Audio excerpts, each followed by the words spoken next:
Billy Blue, my knight in shining brindle.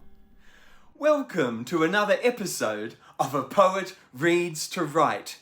Today, I thought I might share with you what the rhythm of my professional workday looks like. I am very, very lucky. I work full-time as a reader, writer, and book editor. And I thought it might be interesting to share with you what the rhythm of that professional life looks like in this little tiny home that I share with my beautiful Billy Blue, what sort of work I do, and how I came to make this dream come true. Because I'm sure there are many, many bookish people out there who dream of having the sort of work, professional rhythm that I have achieved for myself. So I thought I might share with you how I came to find myself in this position where my dream has come true. And I can now survive and live as a professional writer, reader, and editor. All right, let's go. One of the things I do every night as I'm trying to drift off to sleep, I am a bit of a problem sleeper. And one of the things that I daydream about in bed as I'm trying to, drift off to sleep is what my priorities are for the following day in terms of what writing projects I need to do. And I like to just think quietly in my headspace as I'm drifting off to sleep. I like to just think quietly about what sort of work I have to do the next day, what my priorities are, and maybe, sometimes I can even daydream the first, sentence or the first paragraph of a project in my head, so that when I wake up the next day and start work, I'm off to a flyer. So, really, my work life is defined by my beautiful Billy Blue. My Billy Blue can't poop. He can't poop unless he's on a walk. So the rhythm of my work life is fixed on that beautiful hound. He likes to have 3 walks a day. The first walk is sort of 30 to 40 minutes long, and the second 2 walks are both around 20 to 30 minutes in length. And that's when he does all his toileting, in particular his poops. He can't poop in the backyard at all. He needs to be on a walk. Old dogs, new tricks, all that sort of business. He's just such a beautiful hound. So when I wake up in the morning, the first thing I do, before I can make a cup of coffee or do anything like that, the first thing that I do is look after my beautiful Billy. So we get saddled up, we go out for our first, 30 to 40 minute walk of the day, so we can do a couple of poops before breakfast, lots of piddles, and then come home ready to have his breakfast and go back to bed. And it's when he's gone back to bed and he's all happy, then I can make my coffee and breakfast and then start thinking about my workday life.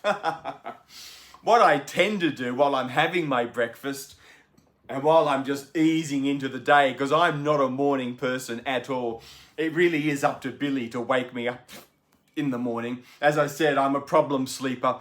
I'm rarely asleep before midnight. Often it is into the early hours of the morning by the time I can finally just quietly drift off to sleep. So it is up to Billy to wake us up and get the day going. And he does that for me beautifully. He wakes up anywhere between a sort of, just before 7 a.m. in the morning and sometimes as late just after 9 a.m. That beautiful dog. So yes, as I said, I'm not a morning person. So as I eat my breakfast and just quietly, drink my coffee, start thinking about the day, what priorities, what projects I have to set in place and get done. One of the things I do over breakfast is watch all my YouTube. I think it's really important. It's absolutely crucial. I think it's a contract to reciprocate, to, watch the videos by people who support my videos. It's the same with my reading. I get so worn out, tired out by people who come and tell you at book festivals, when I used to go to book festivals and poetry readings and all this sort of thing, before I got my beautiful Billy Blue and I've become much more housebound with him. But I was so worn out by people who used to always tell me, oh no, I don't read anybody else's work. That might somehow spoil my voice, my talent. It drives me mental. As far as I'm concerned, if you think you would like to be a writer, you must first of all be a reader. And every day starts with reading, not writing. To read other people's work is a generous act. It's a sharing act. It's affirmative. And it nurtures your own writing life. You learn so much from reading other people's work. It should be obvious. But to so many new people starting out with writing, or at least with the aspiration to become a writing, you have to tell them. It's astounding. And for me, it's the same with BookTube. People who watch my videos, I make sure I prioritize that I watch their videos in return. And then if I have time, I watch the videos by other YouTubers, by other BookTubers. There's only so many hours in the day. So yes, obviously my priority is to watch the videos by people who support my channel. And then if I have time, when I have time, I watch other BookTube and YouTube stuff as well. I watch a lot of other YouTube, not just BookTube. I watch a lot of channels to dealing with current philosophy or contemporary philosophy. Particularly around such obsessions for me as consciousness, free will, the origins of the universe. I really like thinking about those sorts of issues. And I watch a lot of tiny home stuff. I watch all sorts of things. I love YouTube.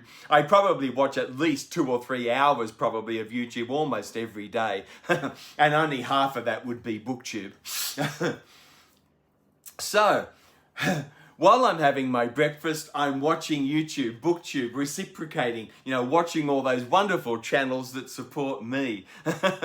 And then somewhere, early, mid-morning, we put the computer down and I get ready for work. And I try and transition from being a quiet, drinking my coffee, eating my breakfast, loving my Billy, watching YouTube, just easing my way into the workday life. And then I try to transition to my professional life, if you like, and think about those first projects.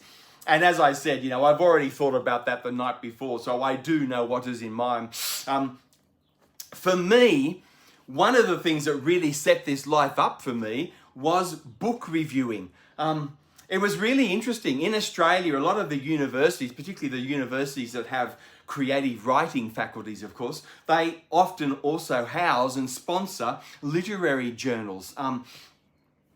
And these journals are always looking for book reviewers. They honestly don't have enough people who can write a good book review. So for me, one of my ways into this whole program, this way of life, it was as a book critic, believe it or not. It was really, really hard, and it still is today. It is very, very hard, very competitive to get poetry published, short stories. And of course, it's even more difficult to find a publisher for a novel or a collection of short stories or a collection of poetry. That creative side to publishing is very competitive, cutthroat even. It's difficult. So for me, in Australia, my way into the thing, to dip my toes into the water, was actually as a book critic. Going back to my late 20s, I think I got my first poem finally published. After dozens and dozens of rejections, of course. And then slowly through my 30s and 40s, I got a few more acceptances. So I think by the time I was 40, I maybe had a couple of dozen poems that had been published in different journals within Australia. But it was when I found my confidence, my voice, if you like, to give it a go to see if I could write a good review, that's what really things took off for me. And To begin with, to be honest, in terms of a voice in the world of publishing, my first voice became known as a book critic, not really as a poet in their own right. My way in was with publishing. And initially, of course, I was writing the reviews for journals that didn't pay at all. So all I got for the review was the book that I was reviewing. I was able to request a copy of a particular book, and the journal would, trust me, and we had built up a bit of a relationship, and eventually I started doing more and more. Now, of course, I get paid for the reviews that I write. I was really lucky also. About 10 years ago or so, I was sent this book. This was when I had much more of a reputation as a book critic.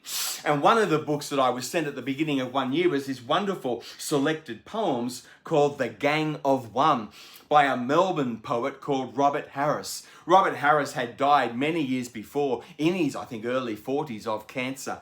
And he was always one of those people who obviously was a very much loved poet. And so a lot of supporters got together to bring out this collector because all of his books had been out of print for many years and they wanted him brought back to the reading public. So I was sent this book to publish. This was by a publisher in Australia called Grand Parade Poets. I was sent this book to publish. I was sent this book to review for a magazine called Cordite Poetry Review. It's a very prestigious e-journal within Australia, housed down there in Melbourne in the state of Victoria. And I have actually a link to the review that I wrote of this book on my About Me page on my YouTube channel if you would like to read the review that I wrote of this book. But I was really lucky when I wrote that review. It was a feature review, so it was a couple of thousand words. When I wrote that review, I actually won a prize for book criticism. And that, of course, really opened up many more doors. And I was able to become a book reviewer for quite a few journals, many e-journals actually, inside Australia. And now I actually have tried to cut it back. There at one stage, I was writing about 20 reviews every year. I've tried to cut that back now to about a dozen reviews. So now book criticism is a slightly smaller part of my professional work life. But as I said, I still write about a dozen reviews every year. And the review I wrote of this book that you can find on my channel handle, my About Me page, I won this prize, and this is one of the reviews that really set up my life. And as I said, it really was, I found my feet, if you like, in the publishing world within Australia. First of all, as a book reviewer. And then I was just really lucky. When I was still working as an outdoor educator full-time, running big camp and sporting programs, I began at Wollongong University as a part-time external student. I enrolled in a creative PhD. And that creative PhD completely just transformed me. I'm not saying that you have to do a PhD or anything like that to become a writer. Of course you don't. But it was important in my journey. I had no confidence in my ability to write essays. I had little confidence in my ability to write sparkling prose. I was really finding my way into poetry, and I loved poetry, very contemporary, non-rhyming type poetry, scattering those lines across the page like A.R. Ammons, or in Australia, someone like Caroline Caddy. That was the sort of poetry I initially found my voice in. That's what I loved to write. But when I enrolled in this PhD, one of the things that you get, of course, when a PhD are supervisors. So for 10 years, as I just quietly tucked away at this creative PhD, I was doing intensive workshops with two supervisors. One supervisor particularly supervised my dissertation, and the other my creative project, because the creative PhD, one half of it was a collection of poetry, and the other half was a thesis reflecting on that project, that creative project. So I had, incredibly intimate, close supervision with these two great poets and scholars over a 10-year period. And it completely transformed my voice to write poetry, but it also transformed my ability to feel confident in writing good prose and that I could write a good review. And I think now I actually write a much better review than an essay. You know, I am not a great scholar. It's not the way I think. I'm not an analytical thinker. I'm very much an emotional or intuitive thinker.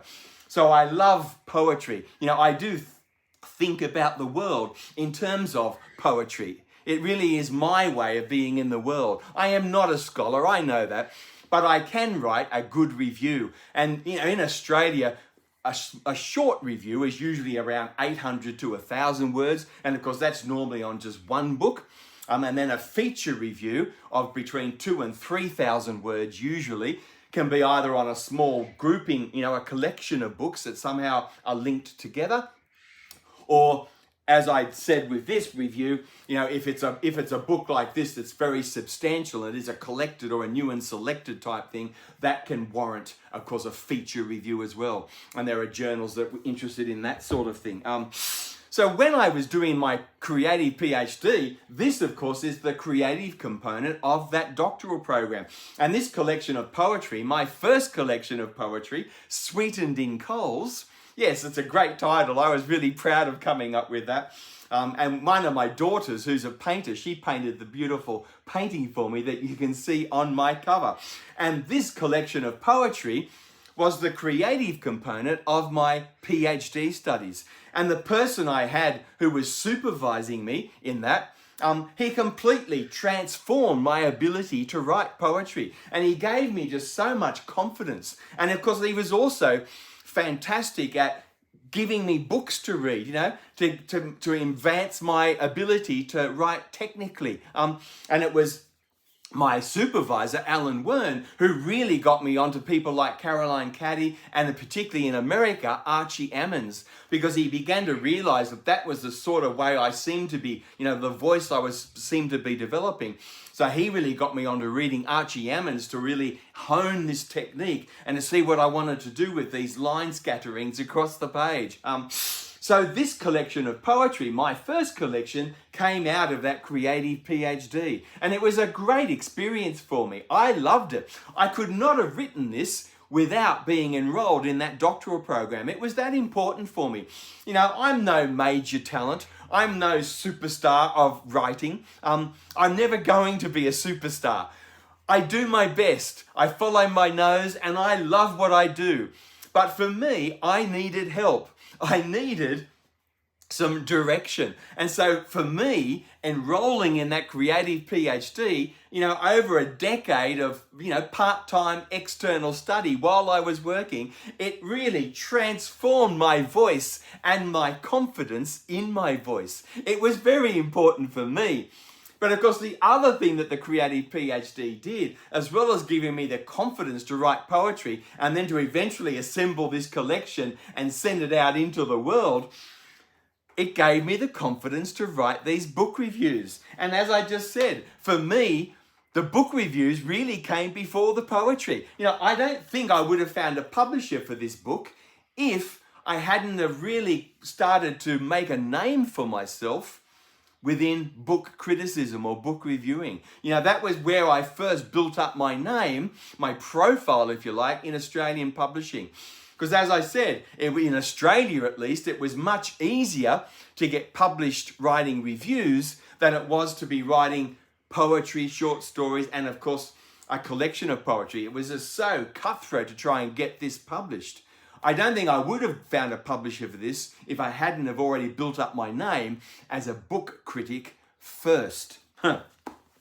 So what other types of things do I now do? I am so lucky. About 5 years ago, or maybe 7 years ago, I got a job with Recent Work Press in Canberra with Shane Strange.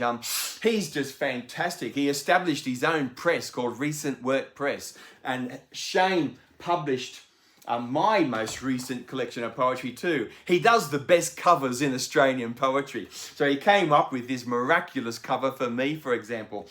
And so to begin with, when I was working with Shane, which I still do, you know, alongside the book reviews and the poetry that I was publishing, I also started to do, particularly for Shane, a lot of book editing. So one of the things I've done just recently, for example, is this wonderful new and selected poems by the Victorian poet Brendan Ryan, What It Feels Like. And this was his collection, a new and selected. And I was the person who worked with Brendan very closely over about a 12-month period to edit this manuscript and get the manuscript ready for publication. It was a big job. It was a lot of work. So this is one thing that I have done just recently. In the last couple of years, I've spent 12 months with Brendan Ryan editing this manuscript and bringing it in. And as you can see, it has now been published by Recent Work Press, and you can see that wonderful cover. I'm very proud to have had a part in bringing this collection together. It's a collection that I just love. I've always really loved Brendan Ryan. He's a poet that works in the tradition of what's called hard pastoral. You know, really looking at that dairy farming, because he grew up on a dairy farm in Victoria. And this is hard pastoral, so it's not just celebrating the bucolic world. It really is, you know, a critical look at it from an ecological point of view, from an animal rights point of view. It's a really interesting way of reflecting on a life spent within the dairy industry. And this is a marvellous collection. He's a poet I've always loved. So I was tickled pink when I was invited to come on board with this project as an editor. Some other things I've done. This book by Michael Leach is another Victorian poet. This is a wonderful collection of poetry. This is another collection that I edited with Michael to bring this from a manuscript to a stage ready to be published. At this stage, Michael was only, I think this is one of his first, maybe his first full collection of poetry. So there was a lot of editing involved with this as well. And it was really exciting working with a contemporary poet to bring this forward. And then as well as editing this book, I also wrote the blurb for the back cover. Likewise, this book by Owen Bullock. You can see again, look at that marvellous cover that Shane comes up with. He really does do the best covers in Australian poetry. Shane Strange at Recent Work Press. Go to the website. You will find some terrific books. And I guarantee you, they will have fantastic covers, and they're paperback, and they all open beautifully in the hand. So if you go to Recent Work Press, you will love what you find. So this is another book. This is by a Kiwi or a New Zealand poet who I think now lives most of his time in Canberra, but he is actually a New Zealand poet called Owen Bullock. And this is a wonderful book called Pancakes for Neptune. So this is another contemporary work that I have edited, and I have written the blurb for the back cover again. This is an Indian poet that I've come up with. She found out about me. I think she read some of my book reviews and became familiar with some of my poetry. She's a professor of literature in India, and she's a well-known poet in the English language in India. And she wrote this beautiful collection of proverbs. And she got hold of my name, maybe from Recent Work Press. I'm not even sure how Pragya Bajpai even found out about me. But anyway, she reached out to me, got my email address and reached out to me. Would I be interested in writing the blurb for this new collection of poetry that she was publishing? And of course, I was tickled pink, to be doing someone from outside of Australia. Wow, it was just fantastic for me. I just loved it. So I said, yes, definitely. So Pragya emailed me the manuscript, of course, so I could work out what I wanted to do. And now, writing blurbs is one of the things I love most. It is the thing that I'm trying to do more of, actually, because it's just such a generous, and it's something that I am very good at. I am good at coming up with a blurb, at reading a manuscript on the computer, and then going for a long walk with my Billy Blue. And while I'm walking with my Billy, just thinking about the collection that I've just read and trying to come up with a way to situate this collection within, the broader context of world poetry. What are the special traits, the special features or elements of this particular book? What are the selling points, the strengths that might, make this book appeal to a readership. And I really enjoy writing book blurbs. I'm actually trying, as I said, to write more blurbs now than reviews. Writing reviews can be a little bit traumatic. Everybody wants a critical book culture until it's time for their book to be published. Reviewed. And then, of course, their book has to be the exception. Everybody only wants a glowing review of their book. It's great to be critical of everybody else's because books need a critical culture. But everybody wants a glowing review of their book. So I have found, somebody who lives with a lot of social anxiety, I do find writing reviews to be a little bit traumatic. So I have tried to cut back, as I said, and I never do more than a dozen reviews in a year now. I have cut back a little bit. But one of the things I really enjoy doing is editing, is, that generous act of bringing somebody else's work from a manuscript stage ready to be published. And I really, really enjoy writing blurbs. So I wrote this blurb here. And then another one, this is a book that's just come to me as well. This is a guy, Grant Caldwell. He was actually the retired professor of poetry at Melbourne University. So he's quite a high profile poet. He published a collection of haiku, a full collection of haiku, about 5 years ago. And I was lucky enough to be sent that collection, and I reviewed it for a magazine called Plumwood Mountain, a journal of eco-poetics and eco-criticism.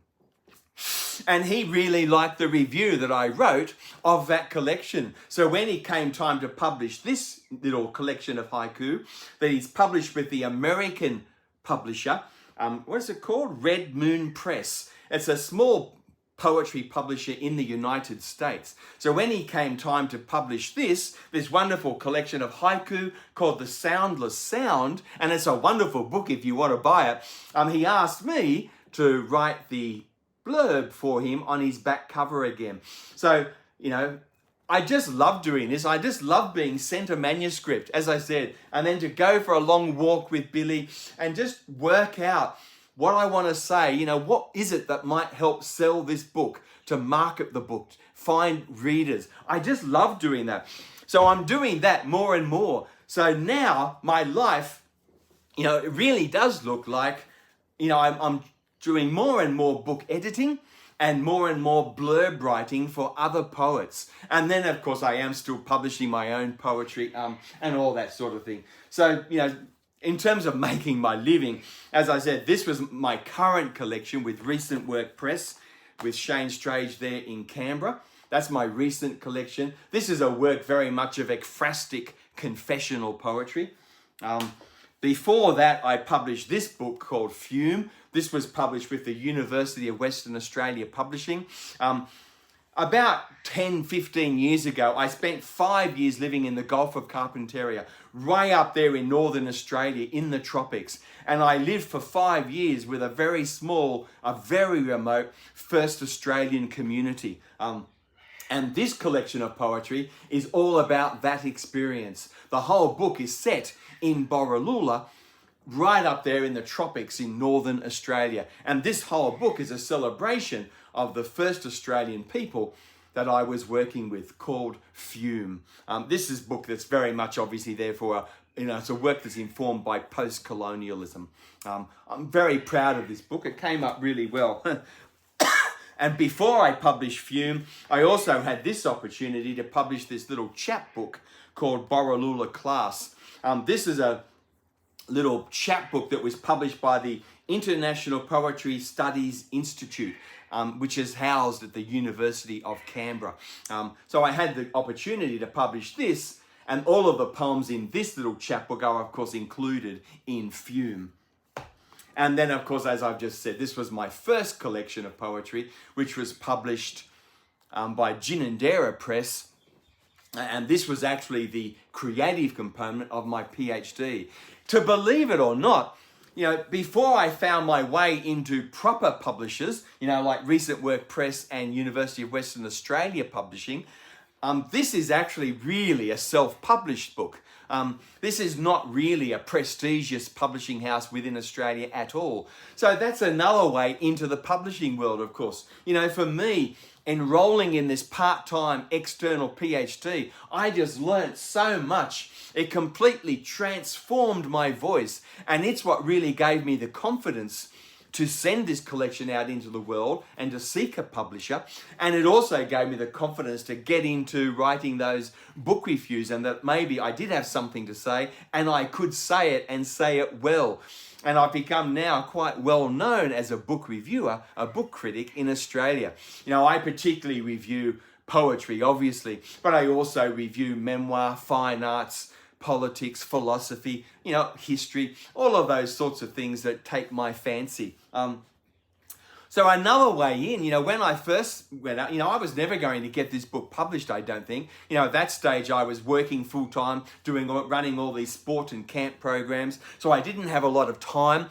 I had a lot of ambition. There were a lot of things I was dreaming about doing as a writer, but I never really thought any of those dreams would come true, to be honest.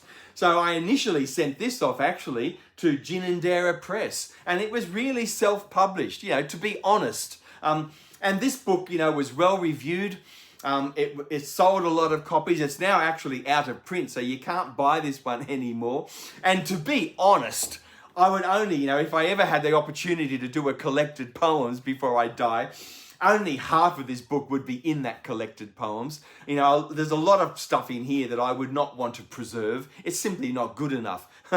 But I was incredibly proud of it at the time. And as I said, it was fairly well reviewed. It was widely reviewed in a lot of the big journals and stuff in Australia. So again, you know, it really gave me that momentum, if you like, so that when I did have these two books ready to go, you know, I was able to find much more respected and proper publishers for these two books. So Fume was with the University of Western Australia Publishing over there in Perth, and this one, Cactus, was published by Recent Work Press in Canberra. And now I'm just really lucky to have these, you know, what are considered to be prestigious publishers of my current work, of my new work.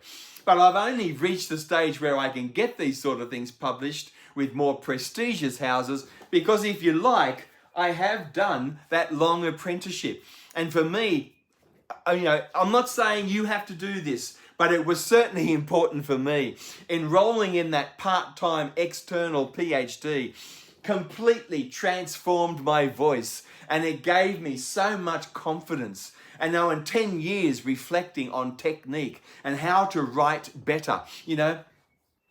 So this is where I began my real studies from, you know. This is, for me, where it all began. You know, enrolling in that PhD program. No, you don't have to do it, but it was very important for me. And I don't believe I would have been able to do it, to find my voice, my place within Australian publishing, without enrolling in that creative PhD. For 10 years, I had this intense relationship with two supervisors, really honing my voice. And I learned so much. Oh my goodness. It was very, very fertile 10 years. It's something I look back on very, very fondly. And then, of course, as I said, the review I wrote of this book was an important stepping stone as well, particularly when I won that prize for book reviewing. And, you know, it's a review still that I am very proud of. It's certainly a publication that I would like to keep preserved. So it is there on the Cordite Poetry Review website. And you can find that review, as I said, if you go to the About Me page on my YouTube channel. I have a link that you can go straight through if you would like to write this review that I wrote of this new and selected work, or this collected work by Robert Harris. It was a project that was important for me, a stepping stone, if you like.